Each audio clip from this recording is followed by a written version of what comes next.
ഇതാണ് raspberry pi. ഇതൊരു credit size single board കൺവെർട്ടറാണ്. അതുപോലെ തന്നെ ഡെവലപ്മെന്റ് ബോർഡും കൂടിയാണ്. റോബോട്ടിക്സിനും IoT ഡെവലപ്മെന്റിനുമാണ് കൂടുതലായിട്ടും റാസ്ബെറി പൈ ഉപയോഗിക്കാറ്. ലിനക്സ്, ആൻഡ്രോയിഡ്, വിൻഡോസ് എന്നിങ്ങനെ പലതരത്തിലുള്ള ഓപ്പറേറ്റിംഗ് സിസ്റ്റങ്ങൾ ഇൻസ്റ്റാൾ ചെയ്യാൻ പറ്റുന്നതുകൊണ്ട് തന്നെ ഹാക്കേഴ്സിന്റെ ഫേവറേറ്റ് ലിസ്റ്റിലുള്ള ഒരു ഗാറ്റും കൂടിയാണ് റാസ്ബെറി പൈ. ഏതൊരു കൺവെർട്ടർ ഉള്ളതുപോലെ തന്നെ ബേസിക് ആയിട്ടുള്ള IO പോർട്ട് കൊടുത്തിട്ടുണ്ട്. 4 type USB port, Ethernet port, അതുപോലെ ഡിസ്പ്ലേ ഔട്ടിന് വേണ്ടിയിട്ട് full size HDMI, micro HDMI available ആണ്. റോബോട്ടിക്സിനും IoT ഡെവലപ്മെന്റിനും വേണ്ടിയിട്ട് 40 GB ഡിസ്പ്ലിന് കൊടുത്തിട്ടുണ്ട്. വൈഫൈ ആൻഡ് ബ്ലൂടൂത്ത് ഇൻബിൾട്ട് ആണ്. 512 MB റാം മുതൽ 16 GB റാം വെർഷൻ വരെ റാസ്ബെറി പൈ അവൈലബിൾ ആണ്. HDMI വഴി മാത്രമല്ല ഡിസ്പ്ലേ ഔട്ട് എടുക്കാണ്ട് പറ്റുന്നത്, GPIO പിൻസ് വഴി എടുക്കാണ്ട് പറ്റും. ഇതുപോലെ നിങ്ങൾക്ക് ആക്സസറീസ് വാങ്ങിച്ചു കഴിഞ്ഞാൽ GPIO പിൻസിൽ കണക്ട് ചെയ്യുകൊണ്ട് കീബോർഡിന്റെ മൗസിന്റെ ഒന്നും ആവശ്യമില്ലാതെ തന്നെ നിങ്ങൾക്ക് ടച്ച് ഡിസ്പ്ലേ ഇതിൽ ഉപയോഗിക്കാണ്ട് പറ്റും. റാസ്ബെറി പൈ പവർ ചെയ്യാൻ വേണ്ടിയിട്ട് 5 വോട്ട് 2 ആംപിയറിന്റെ ഒരു പവർ ബാങ്ക് മാത്രം മതി. അതുകൊണ്ട് തന്നെ എവിടെ വേണമെങ്കിലും റാസ്ബെറി പൈ കൊണ്ടുപോകാനും പറ്റും.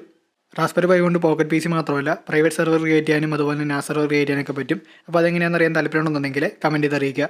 അപ്പോൾ ഈ വീഡിയോ നിങ്ങൾക്ക് ഇൻഫോർമേറ്റീവ് ആയിട്ട് തോന്നിയിട്ടുണ്ടെങ്കിൽ ഇതുപോലത്തുള്ള റേ ടെക്നോളജി കണ്ടന്റും അതുപോലെ cyber security and hacker related video കിട്ടാനായിട്ട് ഈ ഒരു പേജ് ഫോളോ ചെയ്തു.